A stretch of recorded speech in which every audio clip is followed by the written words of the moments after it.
you have your Bibles, go ahead and turn those on or open them to 2 Kings chapter 17. We're going to take our key text from there. That's 2 Kings chapter 17, verses 27 through 28. As we continue in the series, This is How We Do It, today I want to talk to you about a subject matter that is very spiritual in nature, extremely critical to our lives, very important to our community and to our society. But I want to do it in such a way that hopefully I can make it practical so that when you leave here, you can practice it. Today I want to talk to you about worship. When I grew up we weren't always engaged and involved in church. We had moments where we were engaged, moments where we were involved. But I remember there being a few things that happened in church that I did not understand. I mean, when I walked into church, I felt like a fish out of water and extremely out of place. I know that none of you feel like that this morning, but I'm just telling you that's how I felt. And I'll tell you that some of the moments that were created that I didn't understand happened in worship. I remember being just a young man, and I walked in and people are singing songs and they've got their hands lifted, and I'm trying to kind of catch up to what's going on. And that's even how some of you may have felt when you walked in today and we're singing songs and you're reading the songs and you're trying to figure out what are these different names they're saying in different languages. And there's all these different things that are happening, and you're looking around like, why do people have their hands raised? Like, man, they seem really passionate about what's going on, and I have no clue about any of it. And that's sort of the way that I had. In fact, there was a song. Some of y'all are old school church people, so you're going to recognize this song. There was a song that stood out to me, and we would sing it every week, and every week I would wrestle with it. And the song, how many of you recognize the song? As the deer panted for the water. Anybody recognize that song? Y'all know what that is? If we sang that song today, I would probably love it. But I'm telling you that before I was a follower of Christ, when I was just kind of going to church and trying to learn church and understand church, it threw me to no end that I was standing there holding on to the back of a pew, looking around while people were like, as the deer panteth for the water. I'm like, why? Why are we passionate about a deer getting a drink? I mean, it just threw me. Because see, what I didn't realize is that in that moment, it was just simply an analogy about how our soul longs for God, just like a deer longs for water. That there's something in me right now that I crave God, that I need God, that I need Him to quench and satisfy my soul. I didn't know it was that deep. I didn't realize that people had their hands raised in the same way that a child reaches up for their parents. Out of need to say, God, I need you, just like this animal needs a drink of water by the stream. I need the peace that comes with it. I need the satisfaction that comes with it. My soul yearns for you. And I will literally build my life in such a way that I'm close enough to the stream that every time I need a drink, I can go back to the source. I didn't know it was that deep.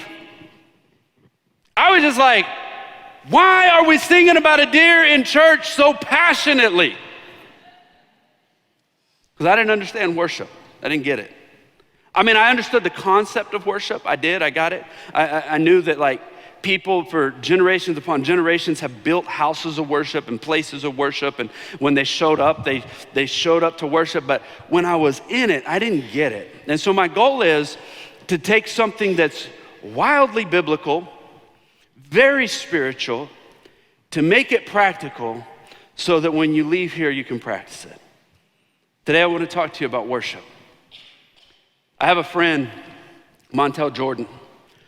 Some of you would be familiar with Montel Jordan, not necessarily the name, maybe the name, but definitely his music. This Is How We Do It was his most famous song. He had several number one hits. Some of you, the rest of the service, all you're gonna be doing is, this is how we do it. And that's it, and you're not gonna hear anything that I say. That's okay, I'm with you. But there was a pivotal moment in him where he recognized that God had given him a gift. And he used that gift to build success, but there was a day that he met face to face with Jesus, and he learned that what God had given him was not a gift for success, but a gift for significance. And he realized that he was built to worship. He was gifted so he could sing. He was gifted so that he could kind of sing and rap at the same time. He was one of the first ones that introduced that concept. He was gifted, but the gift that God had given him was to bring God pleasure. And so I've spent a lot of time talking to him because he transitioned from the music scene, if you will, to the worship scene, to being a pastor of a church. But he's still got some soul, and he can still throw it down, and he can still sing the songs. The gift didn't leave, the gift transitioned. And see, when we recognize that we were built for worship, worship can be something not just that we do on Sunday, but a life that we live every day. We recognize that worship is definitely what we do here on Sunday. It is definitely our voices lifted to God. In fact, God was so emphatic about this that in 2 Kings 17, 27 through 28, then the king of Assyria gave this order. Have one of the priests you took captive from Samaria go back to live there and teach the people what the God of the land requires. So one of the priests who had been exiled from Samaria came to live in Bethel and taught them how to worship the Lord. You see, there was the recognition even back then that when people stopped worshiping, it devastated the whole society. Because our worship to God is not just something that we do in here and we keep in here, but it's something that transforms our culture and transforms the world around us. You see, when we stop worshiping, our hearts will wander away from God. When the people of God stop worshiping, our hearts will wander. And you know what I've learned is they don't wander to God, they wander from God. And a heart that is not set on God will settle somewhere else. And so it's important that we learn how to worship, why we worship, and that we're intentional about our worship. You see, worship, if it's done right, will be reflected in our lives and in how you value your life, how you live your life. It will be reflected directly in the way that I live and the values that I hold. If I'm worshiping, see, I've seen people come to a service like this, and they were wildly flamboyant. In fact, they were so flamboyant in their worship that everyone in the room was watching them and not watching God. But when they left, there was no change of value and no change in the way that they lived. And I would say that it was no different for them than showing up to a concert and singing a few songs.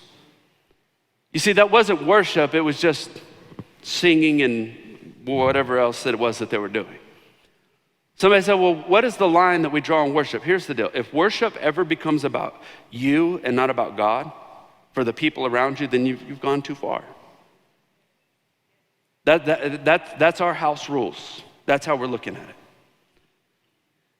But see, I've also known people, and some of you are these people, and some of you know these people. They show up to worship, and this is their worship moment. And they may sing quietly under their breath when there's a song that they recognize.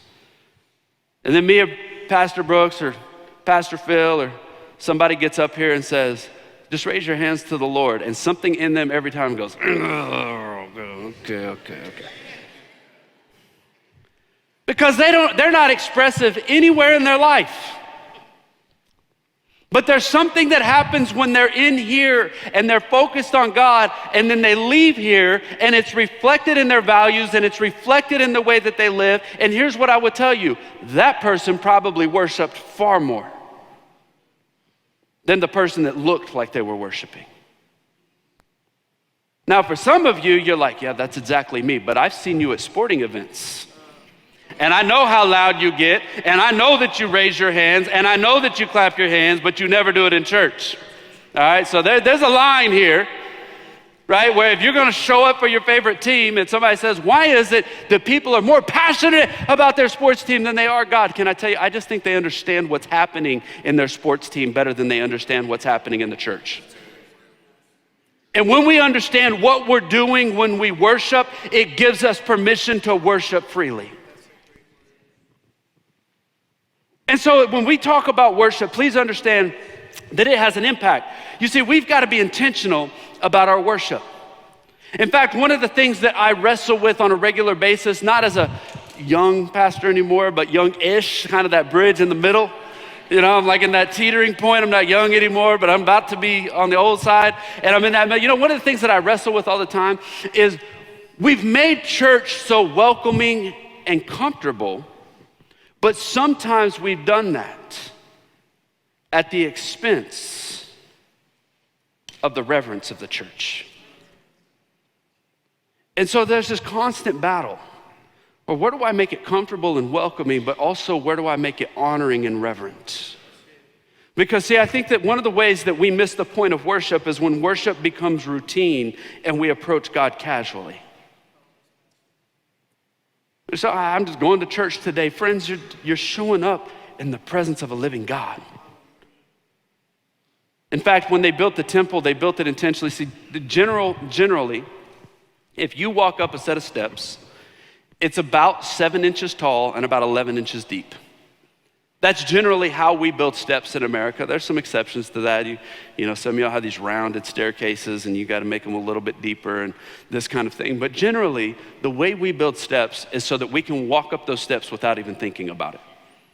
I mean, could you imagine if you're walking up steps to the church and it's like, well, this one's 18 inches and this one's 3 inches and, you know, this one's 2 inches deep and this one's, 2 feet deep, and you're trying to get it, you're like, what in the world did they do here? And you really got to think about it. Otherwise, everybody's going to be out there face planting. Because you're used to when you walk up steps, you don't even think about it. You just start walking and go right up the steps because generally all the steps are pretty standard. But when they built the steps to the temple, they actually intentionally built them different sizes. You know why they did that? Because they never wanted the priest to approach the throne of God without thinking about it. You see, sometimes we miss worship because we approach it too casually.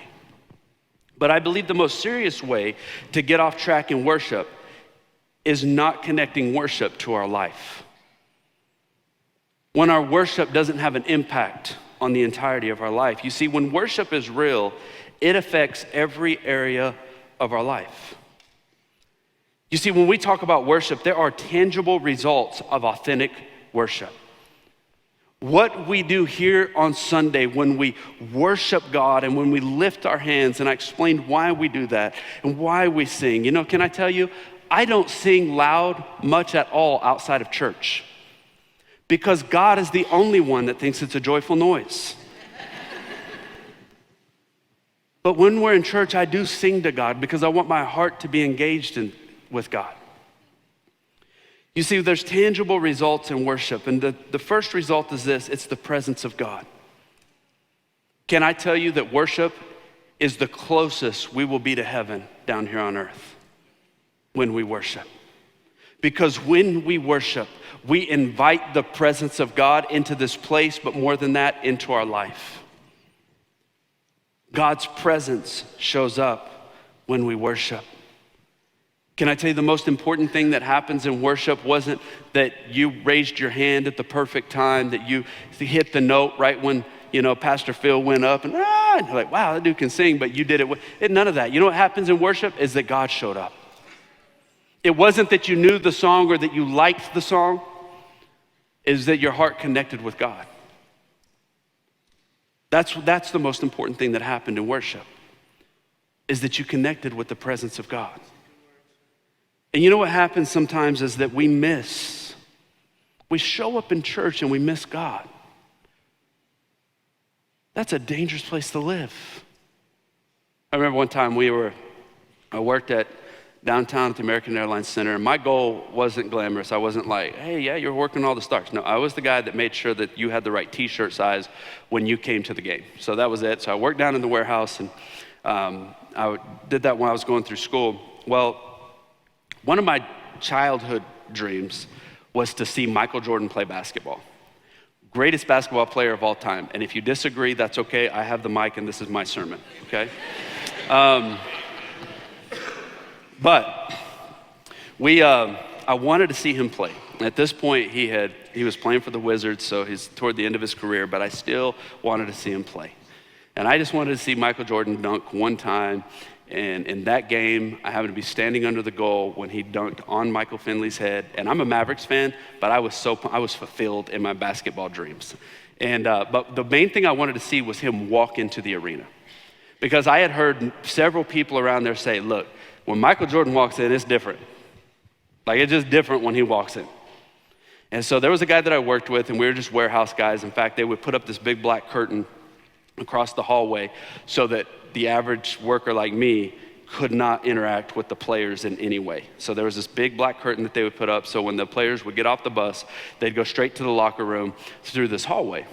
And I decided that I wanted to see Michael Jordan, maybe more than I wanted my job in that moment, I don't know. But so I just told one of my guys, hey dude, let's just go behind the curtain and wait on the team to come in. Just act like you belong there and they'll believe you do. And it's amazing how often that's been true in my life, is you just act like you belong and people think you do.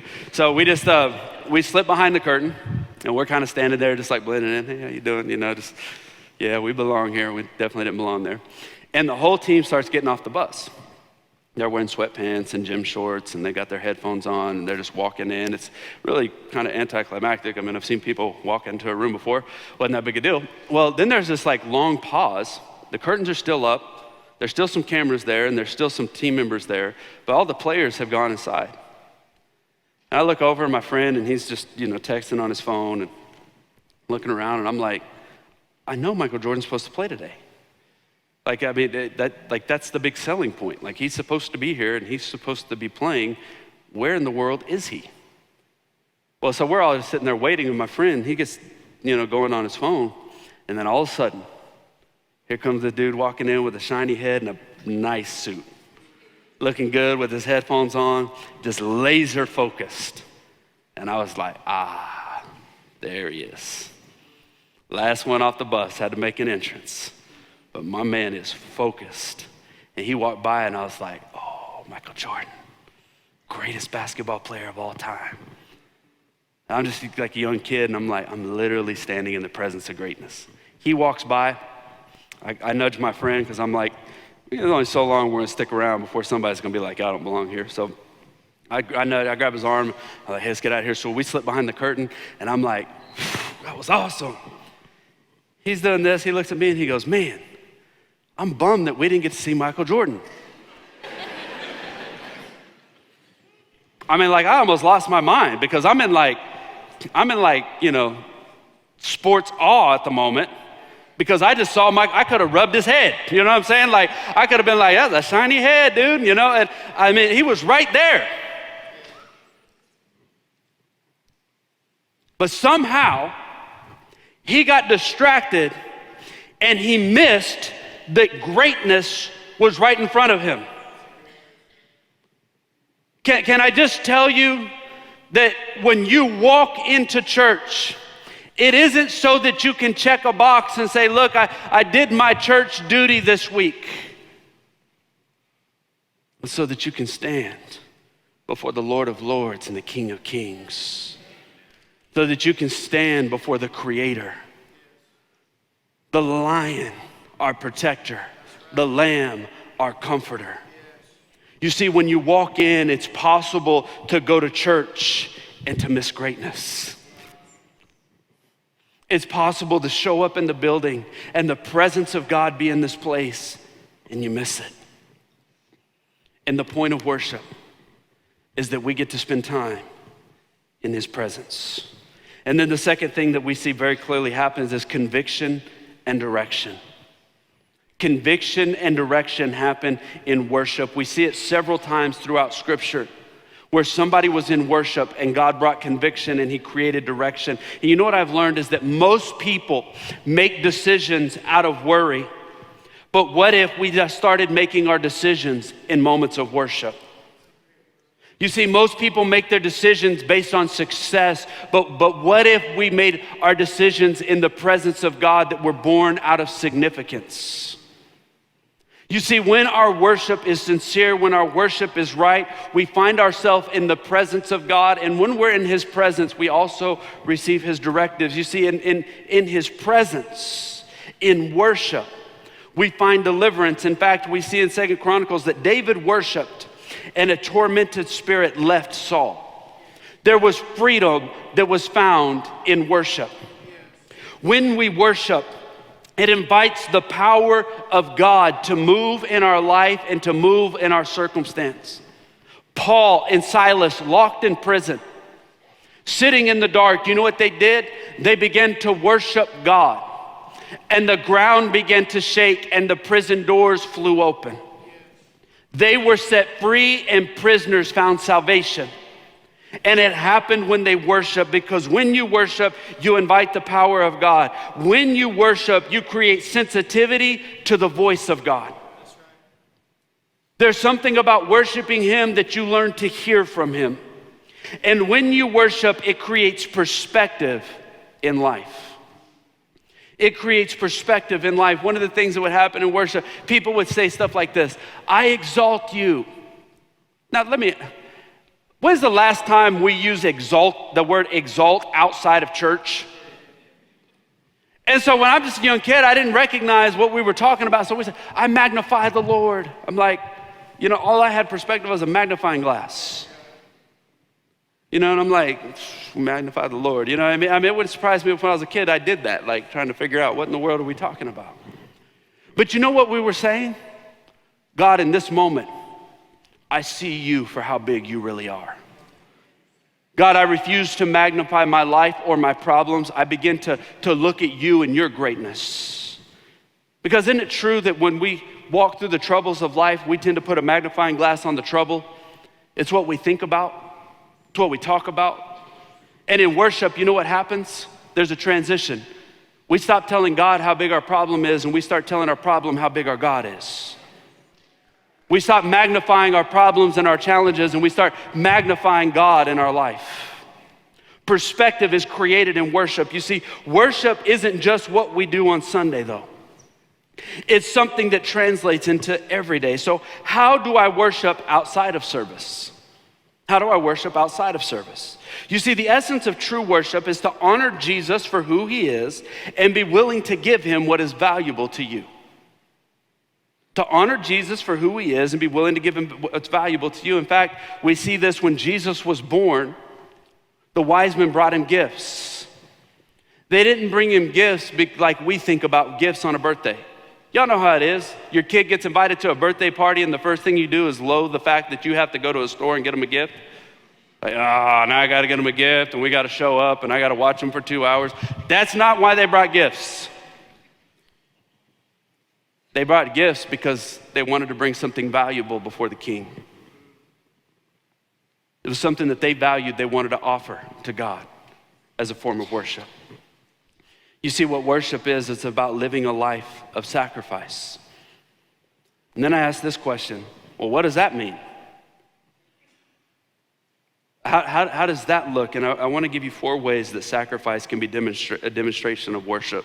And I want to give you 4 ways that I think are applicable to all of us. The first one is in service to others. Jesus said it like this: that which you've done to the least of these, you've done unto me. You see, when we serve others, we're worshiping God. It's a form of worship to God. It's honoring God with something that is valuable to me. Jesus said, look, when you help somebody else, I take it personal. And then relational sacrifice. Relational sacrifice was demonstrated by Jesus when He washed the feet of the disciples. In that day, it would have been the job of the disciples to wash His feet because He was the powerful one. He was the top dog. But can I tell you, He didn't use His power to elevate Himself. He used His power to elevate the people around Him. His power wasn't used as a privilege, it was used as a sacrifice. It was a different way of living. And what Jesus says is that when you do that, you honor me, you worship me. When you elevate the lives of people around you. And then sacrificial generosity. We see this with the widow. The widow gave less in quantity than everyone else. But Jesus looked and said she gave the most because she gave all she had. And it was in that Jesus received that as a form of worship. He said she was the one who did the most. And then there's the sacrifice of obedience. And we see this with Jesus at the garden. Jesus is at the garden, he's about to go to the cross, and he looks at his Father and says, Lord, Father, if there's any other way, take this from me.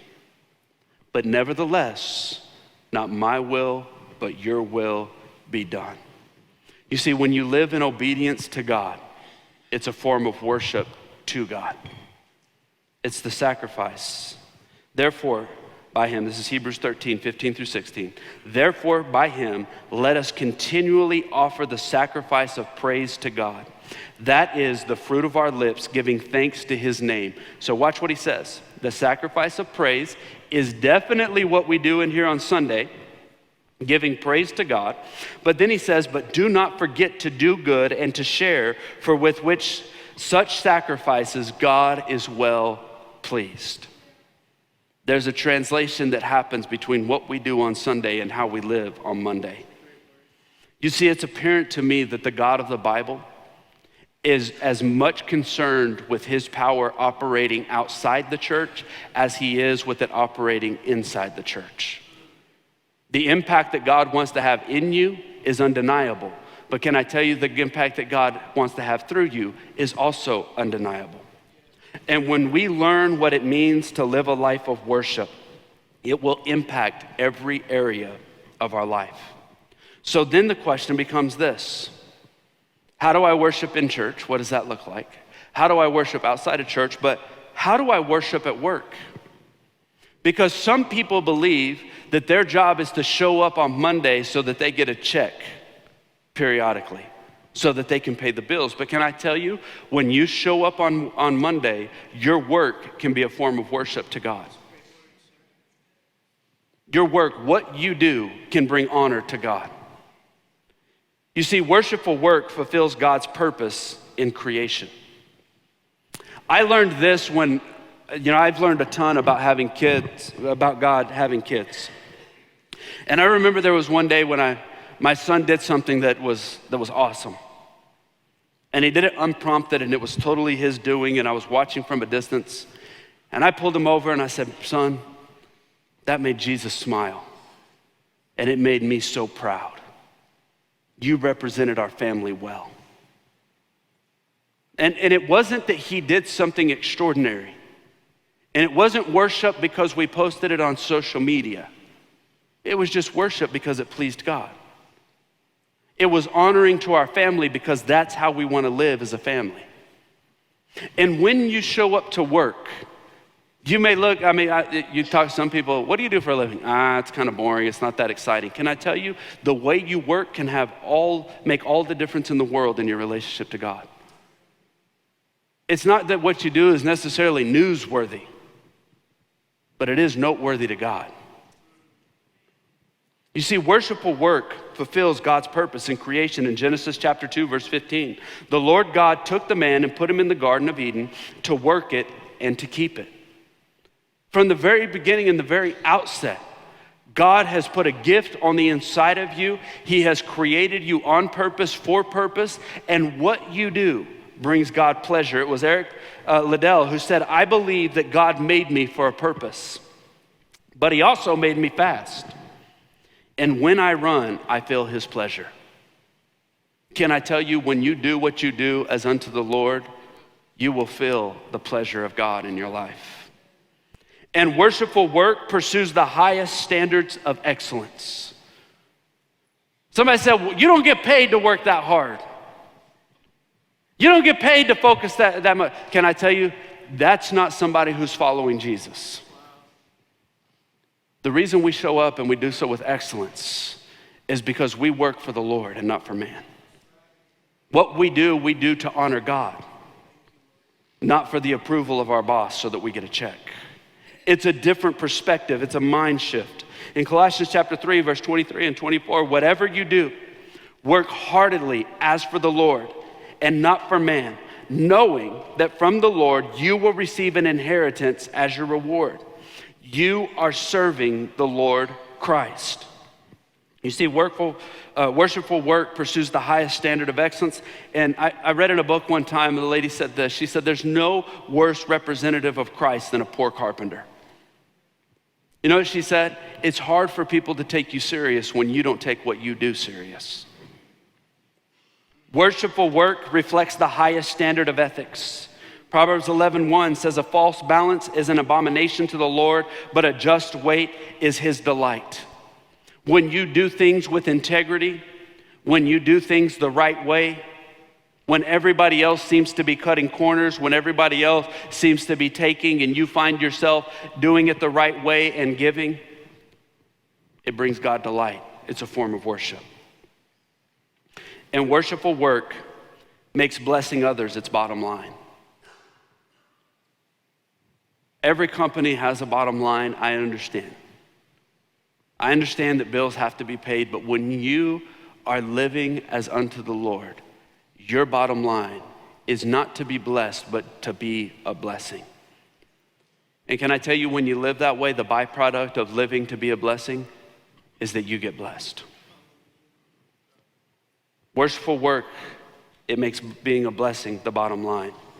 I remember there was a time we were in school, and one of my friends he'd been out of town, and he showed up, and we're all standing in the dorm talking, and he's like, man, I had this cool opportunity. There's a guy over at the gas station that was right next to the school, and he said, I stopped at the gas station to get gas, and he was asking for money, and I went and gave him some money. I had the chance to pray with him. It was really cool.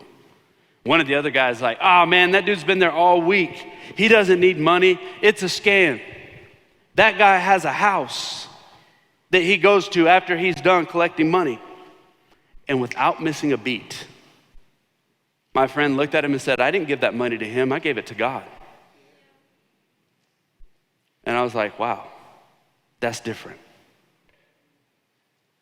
You see, his aim and his goal was to honor God.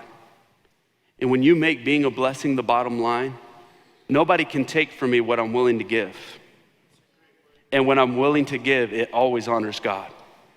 And anything that I place in the hands of God will always be taken care of. It will always be taken care of. And so we make being a blessing our bottom line. You see, worshipful work ultimately seeks to advance the mission of Jesus where it can. We're ambassadors of Christ. Proverbs 22 and verse 29, it says, do you see a man skillful in his work? He will stand before kings and he will not stand before obscure men. Can I tell you, when you do what you do as unto the Lord and you do it well, God considers it worship.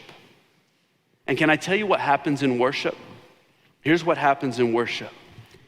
Is we exalt God, his presence comes down. And when his presence comes down, it's sort of how an elevator works. An elevator works on a counterweight. You're on the first floor, you want to go to the 5th floor. So you know what happens? A weight falls. And as the weight falls, it elevates you. Can I tell you what happens in worship? We elevate God. The weight falls. And somehow in that weight falling, God elevates you.